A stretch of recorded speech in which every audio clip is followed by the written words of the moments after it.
और अब आज उन्हीं चीफ जस्टिस साहब को ये कह रहे हैं मैन ऑफ द मैच है, तो ये मेरा ख्याल यू टर्न नहीं है वैसे। नहीं, ये तो उनकी गुफ्तगू में है, वो कहते हैं आगे चले। आपको अभी ये कहा है ना कि भाई जरा काम साड़ा हो गया और ठीक है, और जो नहीं हुआ। देखे चौधरी साहब, दो तीन चीजें हैं। जो साइफर का केस है ना, बरी हो गए, मुबारक। इशू ये है कि आप एक वजीर आजम से ये तवक्को नहीं करते कि आप किसी फारती कोर्ट डीमोरलाइज हो जाए कि जी हम अपने मुल्क में जो चीज़ लिख के भेजेंगे वो इस तरह इश्तिहार लगाया जाएगा। ये सबसे बड़ा पहलू है उस बात का कि साइफर कोई लेटर नहीं है, वो तो एक कोड का नेम है।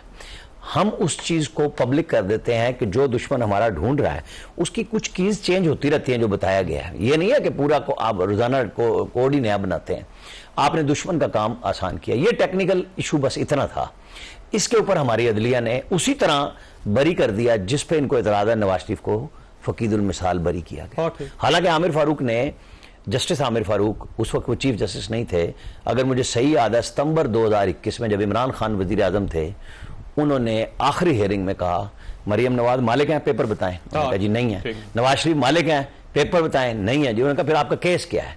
ये फोटोस्टेट कागज है। वो जो JIT के हीरे एजाजुल हसन साहब लेके चल रहे थे ना उन सबको, उसकी ऐसी की तैसी फेरी और मरियम नवाज और कैप्टन सफदर को बरी किया। नवाज शरीफ चूंकि एब्सकॉन्डर थे, जिसपे बहुत PTI ने इन्हीं जजों से कहा, उस फैसले पे ये लोग खुश थे, वो उदास। नहीं, मैं तो वो कहूंगा फैसले पे वो खुश नहीं, उस फैसले पे इन्होंने कहा कि ये चमक दमक है, ये सहूलतकारी है, मतलब ये PTI ने कहा। इसलिए मैं कह रहा था मैं इन दोनों के जज नहीं बनता। दोनों के अपनी अपनी मतलब फैसला हक में आएगा तो ठीक है, नहीं आएगा तो चीफ आउट कराएंगे। भाई ये कोई बात है? उन्होंने उनमें जमानतें दी हैं। मतलब ये ऐसी स्टैब्लिशमेंट है जिसकी दुर्गत बन रही है कि ये प्रेशर डालते हैं और सारे फैसले एस्टैब्लिशमेंट की मंशा के खिलाफ आ रहे हैं। मैं कमाल है वैसे इस वक्त। वैसे बैरिस्टर साहब ये फरमाइएगा सर कि ये खिचड़ी क्या पक रही है जो आप उनको बाहर नहीं आने दे रहे, अदलिया जो है वो उनके हक में फैसले दे रही है, तो इसका मतलब ये हो कि गवर्नमेंट अदालत के साथ लड़ने के लिए तैयार बैठी हुई? नहीं, हम किसी भी सूरत में किसी इदारे के साथ महाजर आए हुकूमत नहीं चाहती ना। तो ऑर्डर तो आए हुए हैं, आप कह रहे हैं कि नहीं आएंगे, लेकिन नहीं, ये बात नहीं। जिस तरह आमिर इलियास राना साहब ने बताया कि और मैंने भी शुरू में आपको ये बताया कि जो केसेस एग्जिस्ट कर रहे हैं वो केसेस एग्जिस्ट कर रहे हैं। ठीक है। अगर उनकी जमानत अदालत देती है तो फिर अदालत ऑब्वियसली वो देखेगी, खुद ही जाकर रिहा भी करवा ले। अगर अदालत रिहा करवाना चाहती है खुद सिलेक्टिव जुडिशियल एक्टिविज्म करके, तो फिर ये अदालत के ऊपर है। लेकिन ये तमाम तर केसेस कानून के मुताबिक आप ये चाहते हैं कि जज साहब उसके बाद अपना फैसला खुद ही इंप्लीमेंट करें, जेल जाएं, दरवाजा खोलें, उनसे कहें जाएं जी अब घर वापस। करना चाहते तो कर सकते हैं वो, लेकिन गवर्नमेंट नहीं इजाजत देगी, मौका देगी नहीं। गवर्नमेंट का बड़ा क्लियर स्टांस है कि ये तमाम तर केसेस हैं, ये आइन कानून के मुताबिक हैं, और इन केसेस में फाइनली देखिए केसेस पे केसेस बनाने की बात नहीं है। ये अब लास्टली जो केस है, ये ट्वीट वाला केस, ये हमने तो नहीं कहा ना कि आप ट्वीट करें।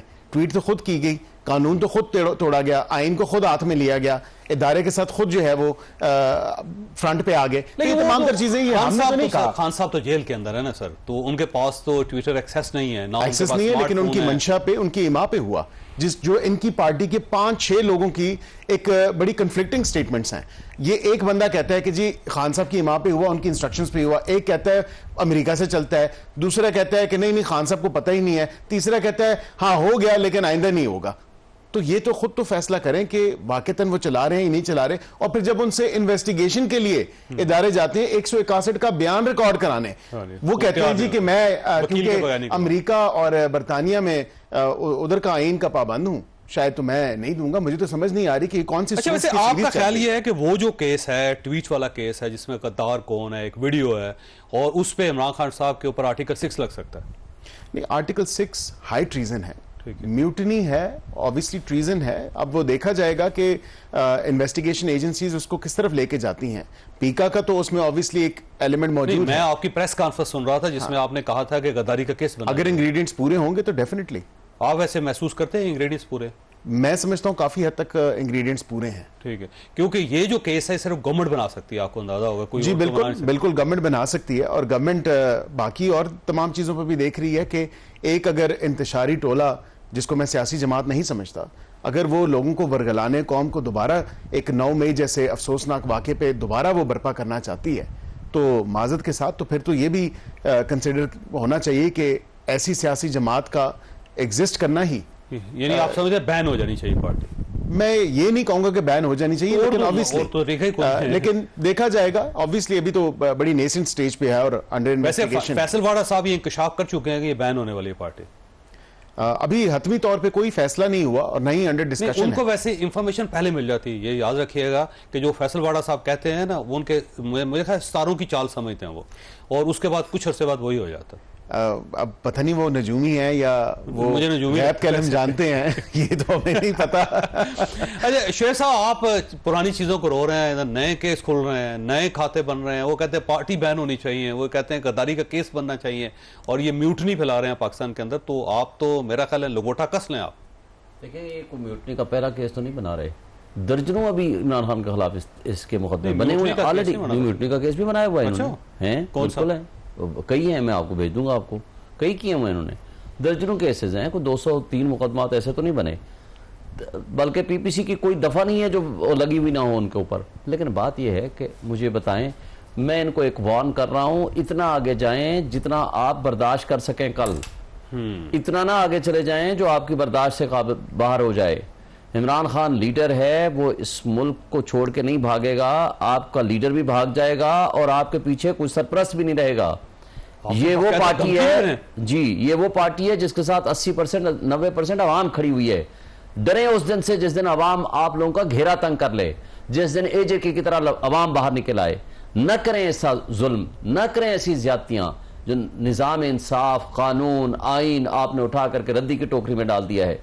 आज आप जजेस के साथ जो कुछ कर रहे हैं, पाकिस्तान की तारीख में पहली मर्तबा तमाम हाई कोर्ट्स और लोअर जुडिशरी ने लिख के दिया है कि हमारे रास्ते की रुकावट, सबसे बड़ी रुकावट इंटेलिजेंस एजेंसीज हैं, और जब हम उनको इनकार करते हैं उससे तो हमारे लिए शायद सिद्दीकी साहब जो है ना, वो मादर चाहते सिद्दीकी साहब, शौकत सिद्दीकी साहब, वो बाकायदा नाम ले चुके हैं सर पहले जब जज थे। देखें, और आपने उनके खिलाफ रेफरेंस बनाया। सुने, एक जज का एतराज ये नहीं था, एक जज का एतराज था ना, ठीक है सर, उसमें उन्होंने नाम दिए थे, तो आज नाम इन्होंने किसी ने नाम नहीं दिया जज ने।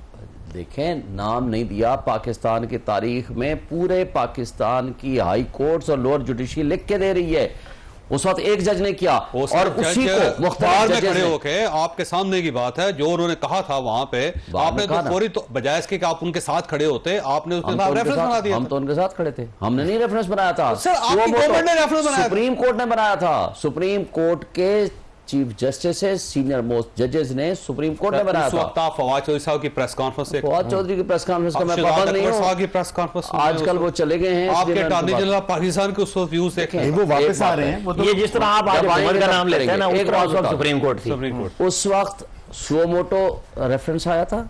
सुओमोटो रेफरेंस में the then chief justice Islamabad high court Anwar Kasi साहब, जिसके खिलाफ मैंने पिटीशन फाइल भी की और उनके खिलाफ प्रोसीड भी किया, उसकी गवाही आई और one of the member of the bench भी था।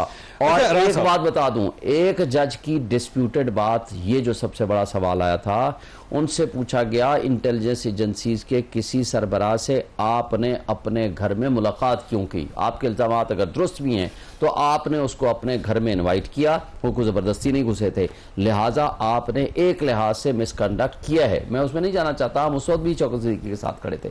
लेकिन एक बात आपको बता दूं, आज जो कुछ ये कर रहे हैं, ये इस कदर आगे जा रहे हैं कि जिसकी मैं समझता हूं गुंजाइश बाकी नहीं है। वैसे ये पाकिस्तान तहरीक इंसाफ का बार बार ये कहना है कि ये इतना आगे जा चुके हैं कि इनको इसकी प्राइस पे करनी पड़ेगी। वो कहते हैं अवाम हमारे साथ है, जब अवाम हमारे साथ निकलेगी तो ये भाग जाएंगे।